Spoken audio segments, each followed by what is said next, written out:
Hello friends, শুভ্রাস কিচেনের আরও একটি পর্ব দেখার জন্য আপনাদের সবাইকে ওয়েলকাম জানাচ্ছি। আমি আজকে আপনাদেরকে কাঁকরোলের পুর ভাজার রেসিপিটা করে দেখাবো। এটা গরম ভাতে খুব ভালো লাগে। এখন গরমকাল, কাঁকরোল বাজারে খুবই পাওয়া যায়।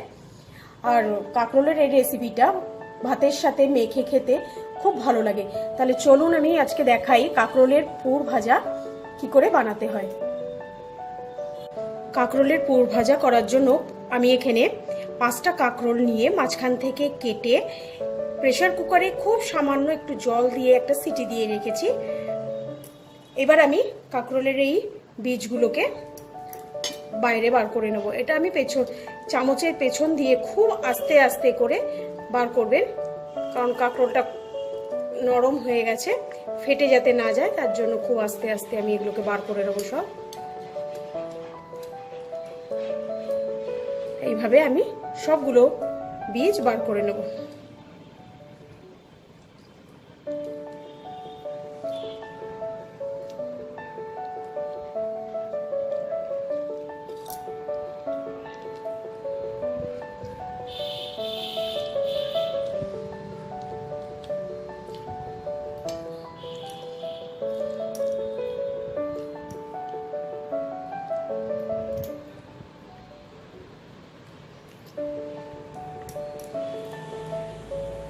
আমি এইভাবে বার করে নেব। বাদ বাকি সবগুলো কাঁকরোল আমি এইভাবে বার করে নেব।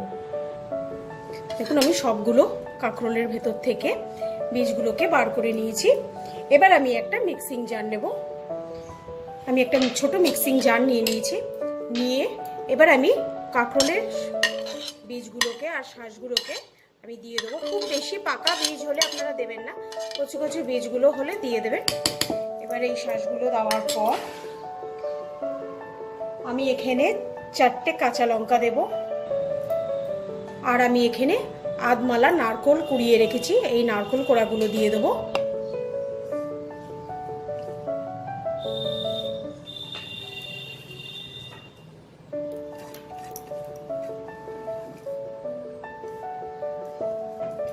এবার এতে আমি 2 টেবিল চামচ পোস্ত দিয়ে দেবো।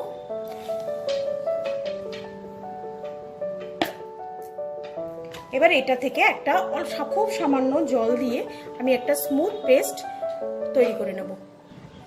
দেখুন, আমার এই পেস্টটা ঠিক এরকম হয়েছে। এবার আমি এই পেস্টটাকে কড়াইতে একটু নেড়ে নেব। একটা কড়াই আমি গরম করে নিয়ে খুব সামান্য একটু তেল দেব।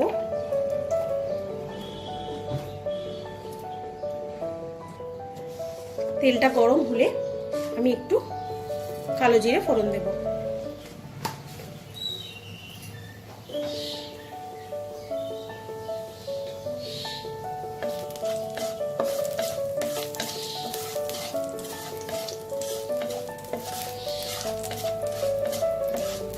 কালো জিরাটা থেকে ভাজা ভাজা গন্ধ বেরোলে আমি মিক্সিতে যে পেস্টটা বানিয়ে রেখেছি সেই পেস্টটা দিয়ে দেবো।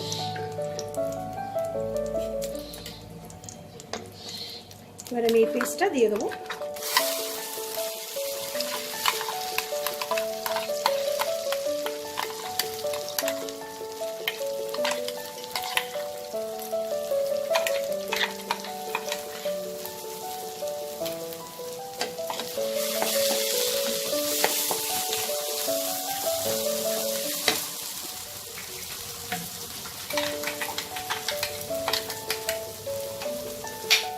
মিক্সির বাটিটার মধ্যে আমার অনেকগুলো পেস্ট লেগেছিল, তো মিক্সির বাটিটা ধুয়ে আমি সামান্য একটু জল দিয়ে দেবো।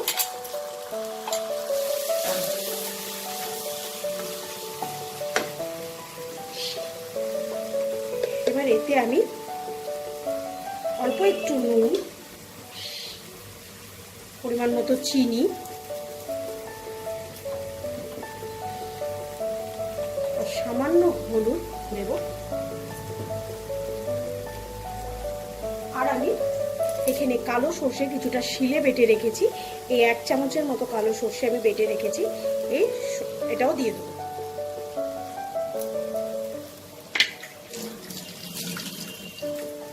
এবার এই মিশ্রণটাকে খুব ভালো করে মিশিয়ে আমাদের একটু শুকনো করে নিতে হবে। দেখুন পুরটা আমার শুকিয়ে গেছে। এবার এটাকে আমি একটু ঠান্ডা করে নেব। এই কাঁকরোলের পুরটা আমার একদম ঠান্ডা হয়ে গেছে। এবার আমি একে একে এটা ভরে নেব।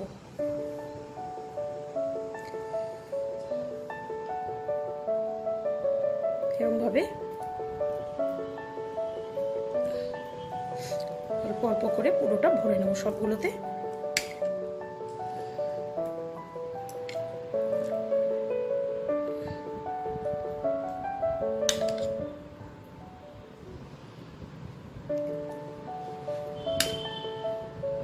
এইভাবে আমি সবগুলোতে ভরে নিচ্ছি।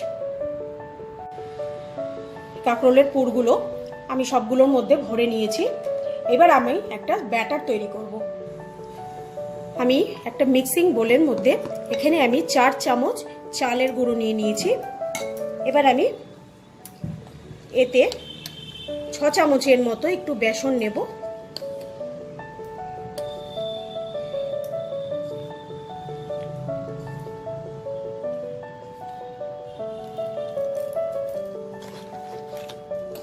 এবার অল্প একটু বেকিং পাউডার নেব। ভাজার জন্য পরিমাণ মতো নুন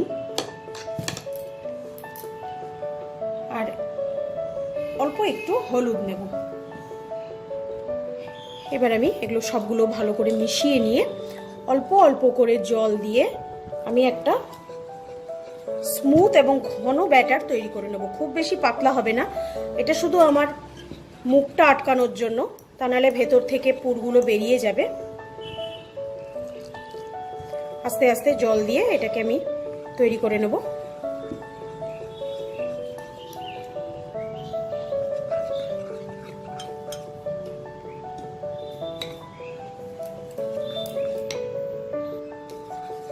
দেখুন এই ব্যাটারের কনসিস্টেন্সিটা ঠিক এরকম হবে। তা আমি এটা ব্যাটারটাকে তৈরি করে নিয়েছি। এবার আমি একটা একটা করে ফ্রাই করব।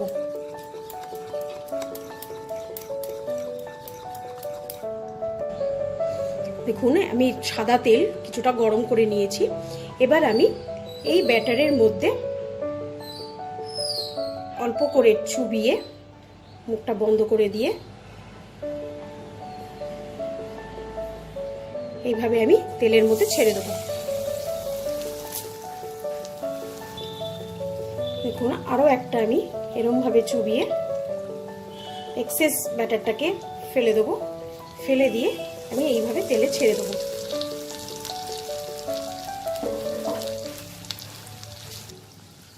ফ্লেমটাকে একদম স্লো করে ভাজবেন আর এইভাবে ওপরের দিকে তেলটাকেও ছিটিয়ে ছিটিয়ে দিয়ে দেবেন, তাতে ওপরের যখন আমি উল্টাবো তখন অসুবিধা হবে না, উপরের দিকটাও আস্তে আস্তে ভাজা হবে।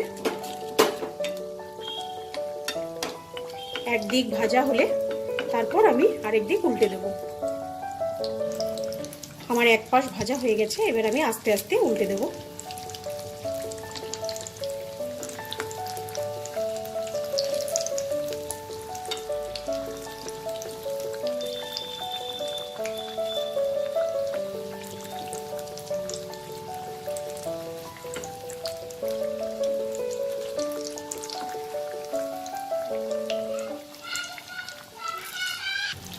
এইভাবে আমি দুটো পিঠই লাল করে ভেজে নিয়েছি। এবার আমি এগুলোকে তুলে নেব।